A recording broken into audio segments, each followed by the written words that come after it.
He lives in a big, noisy and crowded city with a busy rhythm of life. But he is interested in another world. A world with no fuss, where a person lives preserving the heritage of his ancestors and the precepts of nature. Konstantin Kuksin, an ethnographer, traveler, a current member of the Russian Geographical Society, as well as the founder and director of the Museum of Nomadic Culture in Moscow. Nomads of the Great Steppe are his favorite topic, and he can talk about it for hours. Про кочевую цивилизацию.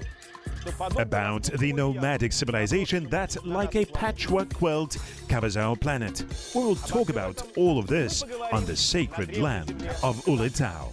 Welcome to Ulitau. Konstantin Kuksin in the new season of Kendala Project.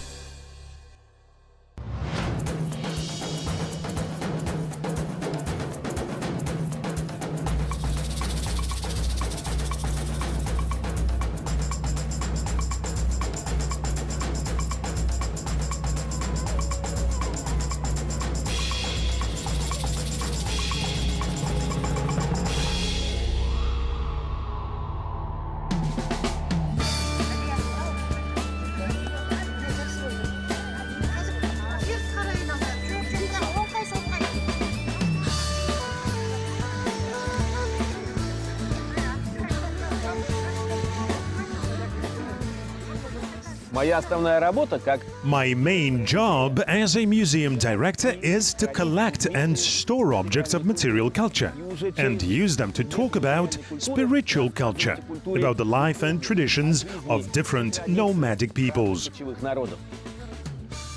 Сегодня мы Today, Zipin Kazanbayeva and I will talk about the crafts and symbols of the Kazakh nomads. и символах кочевников. Zipin, the workshop for an artisan is the most important thing. Perhaps it is even more important than his home. What do you call the workshop in Kazakh? Как называется мастерская по-казахски? In Kazakh, the workshop is called ustakhana or usta dükeni. The word dükkan originally meant the forge. Dukan today means store. What other meaning does this word have? All the tools and things needed in everyday life could be found in the workshop. This is where the modern meaning comes from. Today, the word ustakhana, meaning the forge, is used to describe the workshop, and the master is called usta, meaning a blacksmith. The Kazakhs say, the blacksmith lives between the bellows and the anvil. On the one hand, this suggests that he spent his whole life in the forge, which is usually very cramped. And on the other hand, this is a hint at the sacrament of the profession, the secrets of which were passed down from generation to generation. They were passed down only to those who could keep these secrets. But of course, first of all, these were children and other relatives. People to this day respect and revere blacksmiths. Near Dolagalı area, not far from the mausoleum of Saint Koylubay, there is an old forge.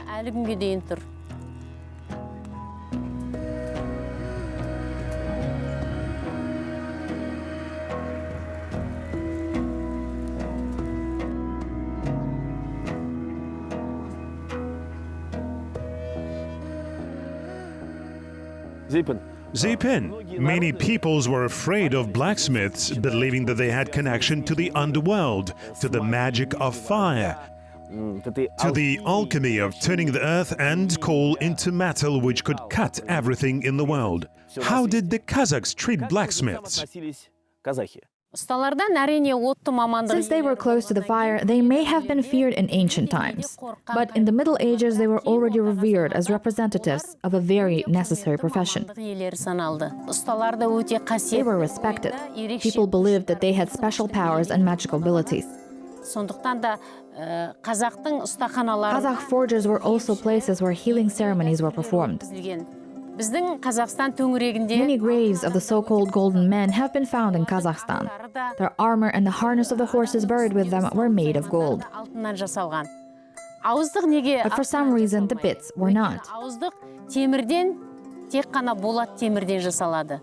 өйткені Because the horse was wearing the bit day and night for weeks and months. апта бойы ат ауыздықпен The bit was made of bulat steel, so that the animal would not have ulcers, stomatitis, and other diseases. Да, The наверное, Yakuts, also a Turkic people, are probably right when they say that the blacksmith and the shaman come from the same place. In Russian fairy tales, the blacksmith is a special character. It is the blacksmith who forges a magical weapon for the hero to defeat the villain. I heard that it is customary for the Kazakh blacksmiths to keep quiet in the forge. Why is that? это связано. егер де ұстаханада шу болатын If the болса, forge is noisy, then it hinders the work. It ұсталардың was believed that the patron of blacksmithing, Dawood, would be angry. ұста менен оның үйренушісі, яғни The балғашысы. master and his apprentice communicated with each other only with the movements of the tools in their hands. әрекет еткен, мысалы, төстің бетіне For example, the blacksmith showed the hammerer where and how to strike. балғаның ұруыменен If he hit twice, then the hammerer hit twice. балғашы да екі рет ұрады. Егер үлкен балғасын жанына If қойса, he removed the hammer to the side, then the work was over. They understood each other without words. қорқытып алу, үркітіп Or алу. maybe they believed that unnecessary words could disturb the peace of the subtle world. бұл осындай On the other hand, perhaps this was how they expressed respect to Dawood. бір жағынан. That's why only the sounds of a hammer hitting the iron are heard in the workshop. ғана естілетін болған. Ну что же, Well, Zapin, let's go to the forge of your museum and see how the master works. мастер.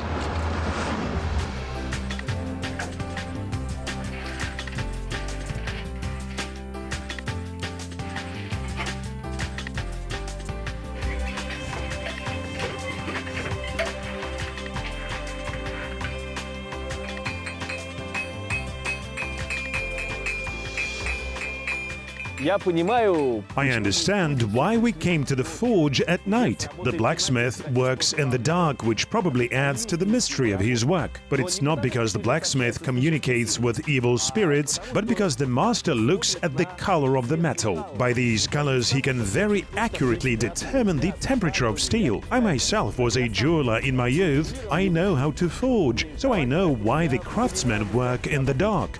What other conditions does the blacksmith need? What other elements help the master in working with metal? мастеру, работающему с металлом. Ұсталардың суару деген Blacksmiths usually use a quenching technique. кез келген өткір қаруларды, отты Any қаруларды edged weapons or parts of firearms are first hardened and then cooled by submerging into water. мысалы, қазақ халқында But the Kazakhs, and in general the Turkic and Caucasian peoples, until the 18th century had a tradition of cooling swords and spearheads in the wind. желге суару деген дәстүр сақталған. Ал желге қызып тұрған So темір they were quenching, but with air. таңның атып келе жатқан уақытында немесе түнде But the hot metal needed to be cooled in the dark. суару. Ол This was done in the morning or late at night in windy weather. қай уақытта The master always knew when and from where the wind would blow. өтетін кезеңін біледі. It Получается, means that a blacksmith working in the noise of a hammer must have a perfect pitch in order to determine the quality of steel by the sound of metal. стали.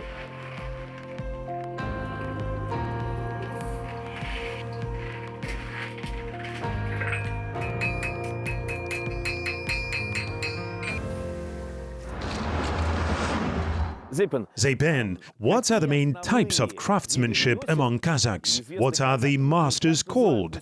I know that in Kyrgyz, Jibek Usta is a woodworking master. Timir Usta is a master working with metal. с металлом. It's the same in Kazakh. Woodworkers are called ağaç şeberi, metal workers, temirchi. There were also tin masters. They were called qalayshi.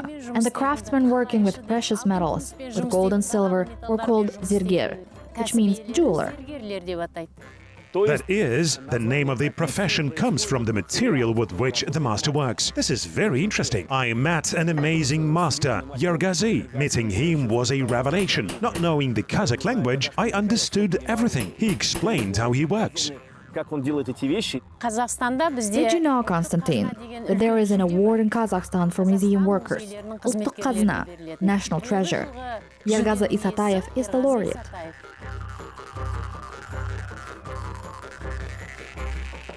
дорогие друзья, Dear friends, we are now in Yergazi's workshop. My first major was in art jewelry. I graduated from the Karl Fabergé College of Arts and Crafts in Moscow. And of course, I'm interested in everything to do with metal, with the art of metal processing. Not only as an ex-jeweler, but also as an anthropologist, because I study different peoples, primarily nomadic peoples, and their crafts. Tell us about what techniques you use, because I see a lot of interesting things here, and I can't exactly say how they were made. First, I make an iron mold with patterns. Then I pour molten lead or tin into it, and they take the form of the patterns. Next, I put the silver plates on an iron mold and press them down with a lead mold. I heat it lightly, and the patterns get imprinted on the silver plate. I fix everything with copper rivets. I took some of your molds and they were heavy. I thought, is it really casting? And I did not see any crucibles or furnaces. It's just filled with tin and silver. I make everything as per ancient techniques that were once used by our ancestors.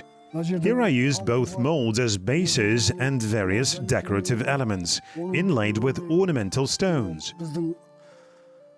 This, for example, is a carnelian. The basis of the product is most often single layer, two layer or three layer. They are superimposed one on top of the other. This one, for example, consists of two layers. 2 layers and soldered with tin. Here I used a technique which our ancestors called kumis aktau. In English it's called notching. Yes, this is a notch with silver. As far as I know, this is a very old technique. In excavations, we often find things covered with silver or even gold. As far as I know, this is a very difficult technique. How did you restore it? Did you learn from someone? Or did you guess how the ancient masters did it? I graduated from Gogol College of Arts and Crafts in Almaty. There was a great master, Berkinbay Shokbaruli. I was his student. He often used this technique of notching with silver. Notching with silver looks very beautiful.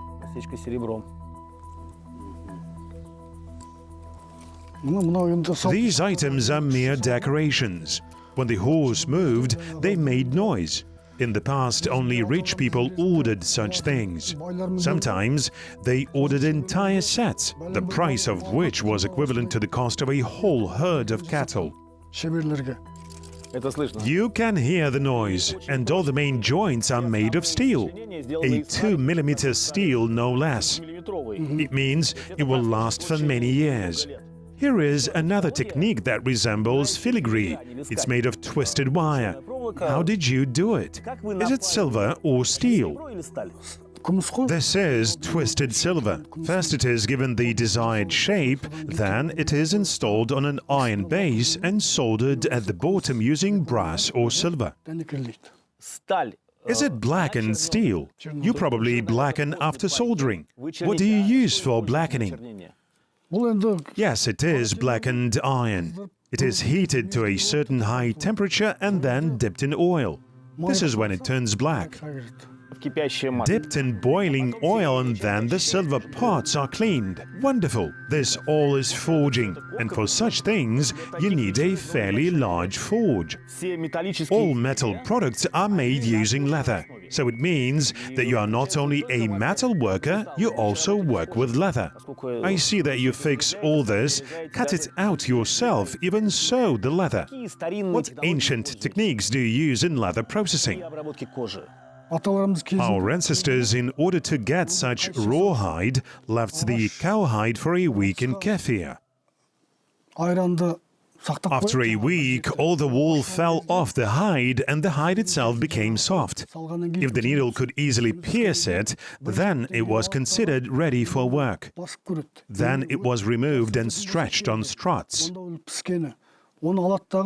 As soon as it dried, it was again moistened in kefir and kneaded. This is how the rawhide was made. Do you smoke it? I was in Mongolia recently. The Mongols are still smoking the hide after soaking in kefir. It produced the smell of smoked cheese. The storeroom of my museum now smells like smoked cheese. Kornek, that is a leather bucket which was used when milking the mares, and torsik, a wineskin for drinks, were fumigated with the smoke of a plant called tobylga. Kumiz or kefir acquired a special aroma and remained fresh for a long time in such containers. This leather withstands big weights, and everything is double-stitched very firmly. Surprisingly durable. An incredibly neat seam. I took it for machine work. Awesome. I wouldn't be able to do this even on a machine. What else are you doing using ancient techniques? Not for museums, but just for people. Используя древние технологии, This is for the fireplace. Tongs for getting coal pieces. And this is a dustpan made with modern design. And this is a fire iron. This whole set is foldable. It comes apart like this. This is a forged candlestick. I called it movement, the movement of life.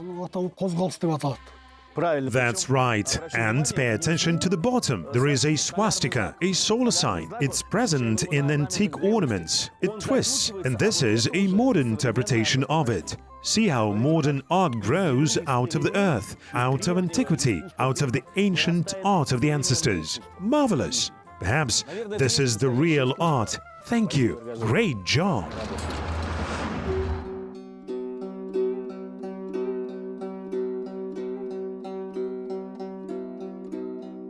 Blacksmiths forged not only weapons for warriors or tools for farmers and pastoralists. Blacksmiths provided tools to other craftsmen as well, in particular to woodworkers.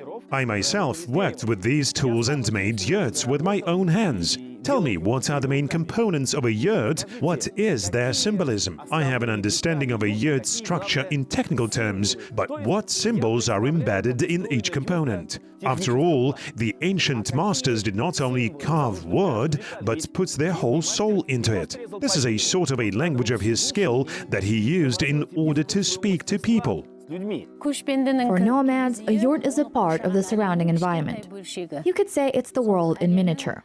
In the worldview of the Kazakhs, the surrounding space is divided vertically and horizontally. The surface of the earth is divided horizontally: west, east, south, north.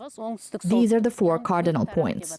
And along the vertical axis, there are three levels: the cosmic, the middle, i.e. terrestrial, and underground worlds. You are familiar with the Turkic world, and you know Kültegen Monument, the writing on which says that above us is the blue sky, cosmos, below is the black earth, and in between them are we, that is, the creations of the Almighty. The structure of the yurt follows from these concepts of the world order. They're all reflected in its design. The most important symbolic element of the yurt, which carries the entire set of ethnocultural information, is the shangrak. The shape of the shangrak is a dome. This is a sky symbol. The center ring encircling the shangrak is called toğın.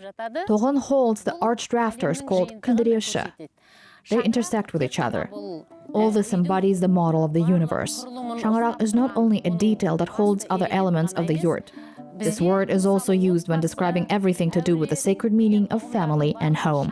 The family acts as a single whole, united within the circle forever. Shangrak itself represents eternity, and the jilbao ribbons that hang from the shangrak symbolize the paths along which the grace of the heavenly world descends directly into the yurt.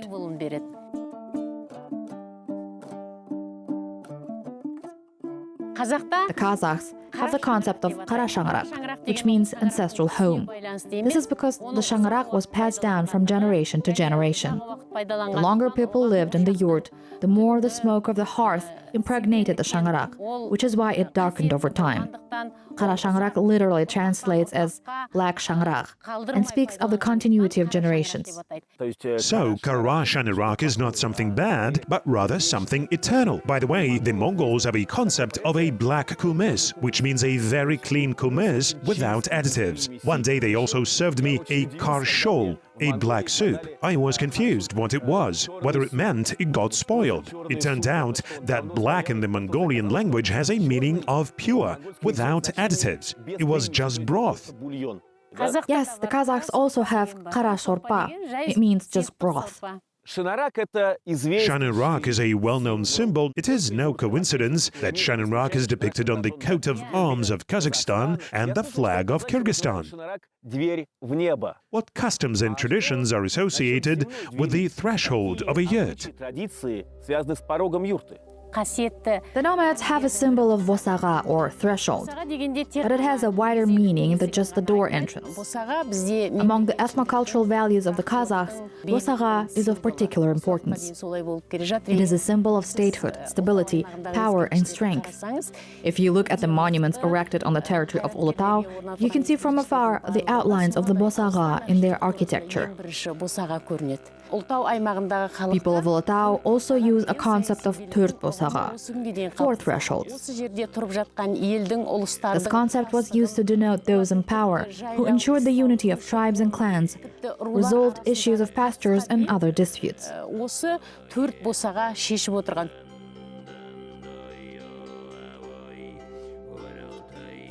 Bosaga also has a symbolic meaning in everyday life. For example, when a man returned from a hunting trip, before entering the yurt, he left his weapons, gear, and clothes at the threshold. One of the respected women of the village had to step over these things for them to be considered cleansed. That is, the threshold also played the role of the cleansing place. The side to the right of the housemaster, who is sitting in the place of honor, is called оң bosaga, right threshold. To the left, сол bosaga, left threshold. The right side is masculine, the left side is feminine. Distinguished guests are also seated on the right. In terms of ethnography, bosaga carries a lot of information. Kazakhs have a ceremony of crossing the threshold. Оң босаға құрметті адамдарға арналады. Негізінен босағаның өте үлкен. Kazakhs think that bosaga is where a border between two worlds, the external and internal, lies. That is why when a person enters the house, he shouldn't linger at the threshold. This border zone is considered dangerous. You need to get inside immediately in order to quickly pass the border. Leave the outside world behind and find yourself in the inner world.